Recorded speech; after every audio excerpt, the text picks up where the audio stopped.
dowladda Soomaaliya ma u jeedno roolkeedii waa maqan yahay roolkeedii ha soo ceshato hadda ra'iisul wasaaraha maalin wuxuu yiri jidka oo balcadan ba soo celin rabnaa wuro shabaabaan ka dhisi karin war usugyaan dhaaya fiiri oo dalka inuu isugu xureeyay rabo leeyahay balcadan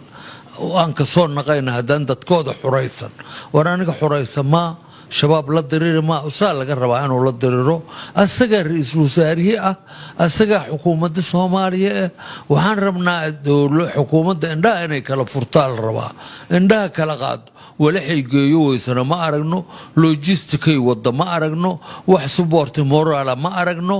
waxaas warmaan wafdiyaan baxay waa soo galay dalka lagu xureeyo ma dalka alla xureeyo xamaraa buuxdo meelan roogsanaan laanahay war guudahan ku jirnaan san isilaaliyoynaa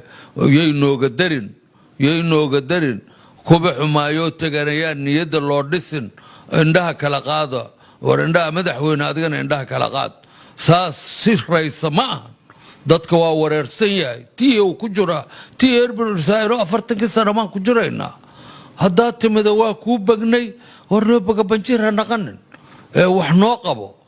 fadhiga ka kac guriga xirta leelgu dhawaa guriga xad la xirey wala nin noo shaqeeyo mid adiga mugaad guriga naga xireyso